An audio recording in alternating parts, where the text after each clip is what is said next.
Hello welcome to my mini blog. I hope तपाईँहरू पनि सन्चै हुनुहुन्छ होला अनि म पनि सन्चै छु।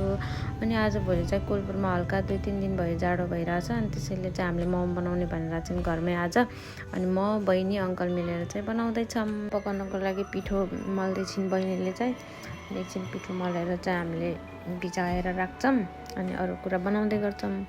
मैले चाहिँ मोमोको लागि किमा बनाएँ अनि किमामा चाहिँ हल्का त्यो प्याजहरू हरियो प्याज पनि थियो अनि हरियो प्याज अनि मसलाहरू सबै हालेँ अनि किमा मैले मसलाहरू सबै हालेर चाहिँ यतिको मलेर राखेँ। अनि मैले चटनीको लागि चाहिँ टमाटर लगाएर खोर्सानीलाई टिमुला अर्का पकाएर अनि पिस्छु अनि चाहिँ चटनी चाहिँ यस्तो भयो गाइस, हेर्दै गर्नु होला। अनि मोमो पनि अब बेल्छ।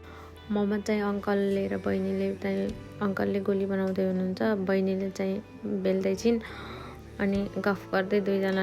मेरो काम चाहिँ पोको बनाउने हो, जस्तो कस्तो भए पनि अलिअलि आउँछ पोको बनाउनु अनि मैले चाहिँ यत्तिको पोको बनाउँदै राख्दै गरेँ। अनि हाम्रो मोमो चाहिँ रेडी हुँदैछ अनि एकछिन पाकेपछि देखाउँछु ल गाइस। अनि म त नाच्दै बनाएर थिएँ, फेरि म यता नाच्दा फेरि उता मोमो पनि रेडी भइसकेछ। मोमो पाकिसकेपछि नखाने त कुरै भएन, त्यही भएर चाहिँ हामी सबैजना मिलेर मोमो खानातिर लाग्यौँ।